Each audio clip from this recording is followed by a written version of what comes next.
Hello everyone, I am Sunita Yadav, your science teacher.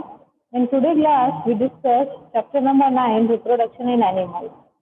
In previous classes, we understand sexual reproduction and fertilization process. Now, in today's class, we discuss what is viviparous and oviparous animal, and also we understand asexual reproduction and their types also. Okay, first one is viviparous and oviparous animals. What is viviparous animal and what is oviparous animals?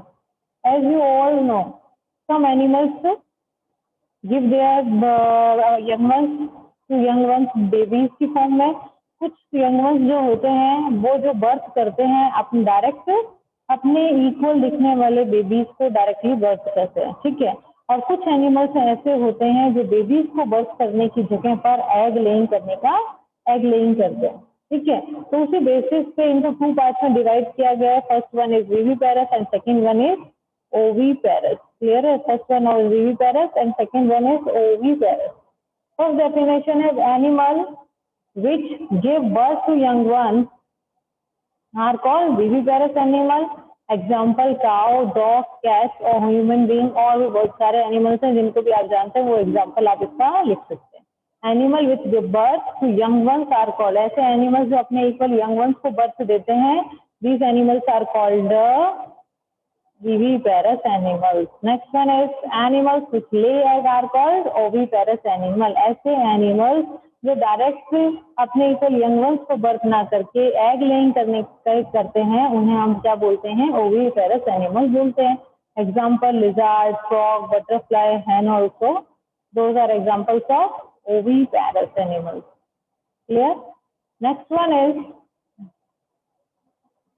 young ones to adults. अब देखिए, जैसे human being है, human being का जो child है जब birth करता है तो किसके जैसे दिखता है? ह्यूमन बीइंग के जैसा ही दिखाई देता है. क्लियर है. लेकिन जैसे कैट का जो बेबी है, किटन की बात करें तो किटन भी क्या होता है? किटन भी कैट के जैसा ही दिखाई देता है. ठीक है. डॉग का पपी है तो पपी भी किसके जैसा दिखाई देता है? पपी किसके जैसा दिखाई देता है? डॉग के जैसा दिखाई देता है. कुछ डिफरेंस तो नहीं दिखाई देता. लेकिन कुछ एनिमल्स के अंदर क्या होता है कि वो जो ले एगिंग करते हैं या जब बर्थ देते हैं और एडल्ट वो बिल्कुल अपने एडल्ट मेल और फीमेल जो भी पेरेंट है उनके जैसे दिखाई नहीं देते हैं. जैसे हमने 7th क्लास में सिल्क वर्म के बारे में रीड किया था ना. सिल्क वर्म में क्या रीड किया था? सिल्क वर्म में एग हैचिंग होती है, उससे सिल्क वर्म कम आउट होता है ना. सिल्क वर्म जो होता है वो बाहर निकलता है. अब ये जो सिल्क वर्म है धीरे धीरे चेंजेस करके प्यूपा स्टेज आती है, कोकून बनाता है अपने आसपास में, फिर कोकून को ब्रश करके एडल्ट सिल्क वर्म के जैसी स्ट्रक्चर बनाता है. तो ऐसा प्रोसेस सिल्क वर्म में दिखाता है. सेम यही चीज फ्रॉग के अंदर भी प्रेजेंट होती है, जैसे आप इस डायग्राम में दिख रहे हैं. तो ऐसा प्रोसेस जिसके अंदर जो एग से निकलने के बाद में लार्वा कुछ चेंजेस के बाद में, ड्रास्टिक चेंजेस के बाद में अपने एडल्ट के जैसे दिखाई देता है. This process is called Metamorphosis. This definition is most important definition. आपके ये क्या है? ऐसा जो लार्वा जो है धीरे धीरे अपने अंदर कुछ चेंजेस लाकर अपने एडल्ट फ्रॉग के जैसे दिखाई दे, उस प्रोसेस को हम क्या बोल देंगे? मेटामॉर्फोसिस बोल देंगे. जनरली होता क्या है फ्रॉग के केस में? An adult female frog lay egg, जो ले एग करती large number of egg in water. किसमें? लार्ज नंबर एग वाटर के अंदर दे देती हैं. After some time the egg hatch into a small fish like larva called tadpole. कुछ time बाद में इस एग से fish like larva comes out होते हैं. ये जो लार्वा है किसके जैसे दिखाई दे रहे हैं बेटा? लार्वा के जैसे, है ना. तो ये जो है किसके जैसे? लार्वा के जैसे दिखाई देते हैं. इन्हीं लार्वा को, इन्हीं फिश लाइक स्ट्रक्चर को हम क्या बोल रहे हैं? टेडपोल बोल रहे हैं. ठीक है. That grow larger as they feed on algae bits of plant material. ये थोड़ा थोड़ा एल्गी को ईट करते हैं, प्लांट मटेरियल को ईट करते हैं. Tadpole grow hindlimb. धीरे धीरे टेडपोल के अंदर हैंडलिम ग्रो होना स्टार्ट हो जाता है. ठीक है. After development of both pair of limbs, जब दोनों पेयर ऑफ लिम्स बन जाते हैं, the young frog crawl to the land. धीरे धीरे क्रॉलिंग करते हुए लैंड के ऊपर आता है. The frog reabsorb the rest of its tail. अब यहाँ पर टेल है, यहाँ पे पहले धीरे धीरे ये टेल जो है धीरे धीरे गायब होना स्टार्ट हो जाती है. The frog reabsorb the rest of its tail and continue to grow until it reaches its adult body size. ये जब तक रिड्यूस होती रहती है जब तक कि फ्रॉग का जो बॉडी है वो एडल्ट फ्रॉग के इक्वल नहीं हो जाती. एक प्रॉपर डेफिनेशन वापस, the formation the transformation of the larva. ये जो ट्रांसफॉर्मेशन हो रहा है किसका, लार्वा का, into an adult through a drastic change. अब ये चेंज ही है. अब ये जो टेडपोल है ये एडल्ट फ्रॉग से कितना डिफरेंट है ना. तो ये बिल्कुल इस स्टेप्स को कंप्लीट करते हुए, चेंजेस को कंप्लीट करते हुए एडल्ट फोल्ड के इक्वल आता है. This process is called Metamorphosis. This process is called Metamorphosis. देखिए इसमें कितना चेंज है. ये जो टेडपोल है ये प्लांट्स को ईट करता है, एल्गी को ईट करता है, क्लियर है. और जो फ्रॉग है वो इंसेक्ट्स को, मॉस्किटोज को, इन सब चीजों को ईट करता है, क्लियर है.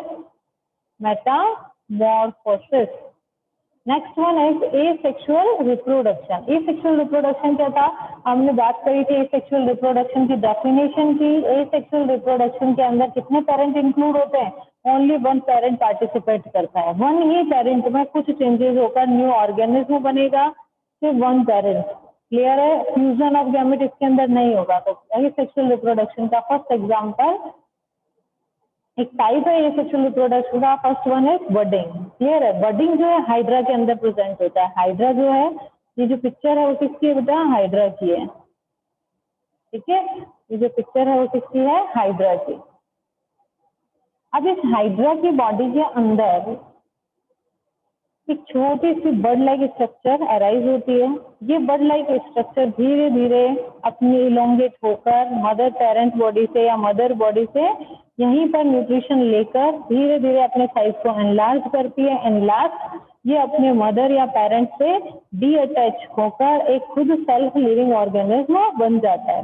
तो इसमें कोई दूसरा पेरेंट काम में आया नहीं, फ्यूजन ऑफ गैमेट हुआ नहीं. तो ये जो एग्जांपल है किसका है बेटा, एसेक्सुअल रिप्रोडक्शन का. और ऐसे प्रोसेस में जिसमें एक बड बनती है और वो अपने साइज को एनलार्ज करती है, ऐसे प्रोसेस को हम क्या बोलते हैं बेटा, बडिंग बोलते हैं. In animals such as hydra, animals में hydra, budding is a one of method of reproduction. Hydra के अंदर एक मेथड है रिप्रोडक्शन का, budding. There may be one or more bulges developed. अब इसमें वन एग्जाम्पल दिया हुआ है, ऐसा नहीं हमेशा वन ही होगी, वन हो सकती है, वन मोर देन वन हो सकती है. तो more bulges develop into a lateral side. इसके साइड में इस तरीके से ये बल्जेज या उभार जैसी स्ट्रक्चर बन जाती है. The bulges are called buds. इन्हीं बल्जेज को हम क्या बोलते हैं, बर्ड्स बोलते हैं. These buds for the develop and DHS. ये बर्ड जो होती हैं मदर बॉडी से डेवलप होती हैं, पेरेंट बॉडी पे डेवलप होती हैं, अपने साइज को एनलार्ज करती हैं. आफ्टर दैट डी अटैच हो जाती है किससे, अपने पेरेंट बॉडी से, and grow into a separate individual of hydra. और क्या करती हैं, ग्रो होती हैं किससे, हाइड्रा की बॉडी से इंडिविजुअली सेपरेट होकर अपनी ग्रोथ को करती हैं, ठीक है. तो यहाँ से हाइड्रा सेपरेट हो गया और एक अलग लाइफ ग्रो करने लग गया, ठीक है ना. तो ये एग्जांपल है आपका एसेक्सुअल रिप्रोडक्शन का. Next one is season. Season भी एग्जांपल किसका है बेटा, एसेक्सुअल रिप्रोडक्शन का. सीजन भी एग्जांपल है एसेक्सुअल रिप्रोडक्शन का, ठीक है. अब रिप्रोडक्शन के अंदर सीजन में एग्जांपल हम रीड कर रहे हैं अमीबा. पैरामीशियम के अंदर भी बाइनरी फ्यूजन प्रेजेंट होता है, अमीबा में भी बाइनरी फ्यूजन प्रेजेंट होता है. पैरामीशियम वर्ड बोल रही हूँ मैं, पैरामीशियम. पैरामीशियम में बाइनरी फ्यूजन होता है और अमीबा में भी बाइनरी फ्यूजन प्रेजेंट होता है. अमीबा एक सिंगल सेल स्ट्रक्चर है, हमने पहले भी रीड किया था सेकंड चैप्टर के अंदर. इसके सेंटर में न्यूक्लियस है. ये जो रेड कलर का जो पार्ट दिखा रहे हैं ये क्या है बेटा, न्यूक्लियस है, ठीक है. होता क्या है कि अमीबा के सेंटर में जो ये न्यूक्लियस होता है ये धीरे धीरे दो पार्ट्स में इस तरीके से डिवाइड होता है.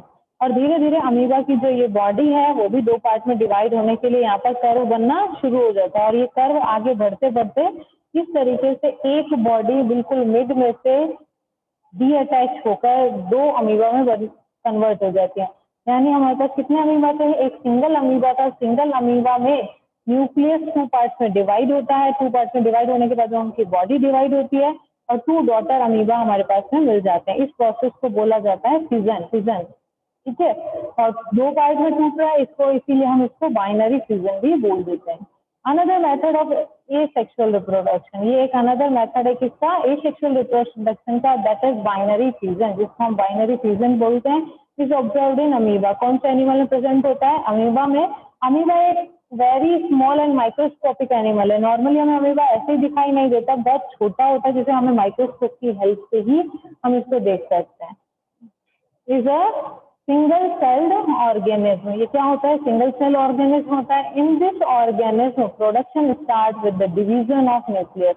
अब इसके अंदर जो ये रिप्रोडक्शन है या न्यू ऑर्गेनिज्म का जो ये प्रोसेस स्टार्ट हो रहा है, कैसे स्टार्ट होगा, न्यूक्लियस पहले क्या होगा, डिवाइड होगा, विच डिवाइड इनटू 2 न्यूक्लियाई. एक न्यूक्लियस 2 न्यूक्लियाई में डिवाइड होगा. Nuclear division is followed by division of its body into 2. After nuclear division उनकी जो बॉडी होती है अमीबा की, वो भी 2 पार्ट्स में डिवाइड हो जाती है. Each part get a nucleus and finally 2 daughter amoeba are produced from one parent amoeba. अब जो हर एक पार्ट है, यानी 1 पार्ट एंड 2 पार्ट, दोनों पार्ट डॉटर अमीबा के जैसे बिहेव करते हैं, प्रोड्यूस वन पेरेंट अमीबा. एक अमीबा से 2 डॉटर अमीबा बन गए. So the type of reproduction in which one parent organism get divided into a young one. इस प्रोसेस के अंदर क्या होता है, एक जो सिंगल पेरेंट होता है वो डिवाइड होता है 2 यंग वंस के अंदर. Is called a binary fusion. इसी को हम क्या बोल देते हैं, बाइनरी फ्यूजन बोल देते हैं. ठीक है, बाइनरी फ्यूजन के एग्जांपल अमीबा एंड पैरामीशियम है. I think you all are understood chapter 9,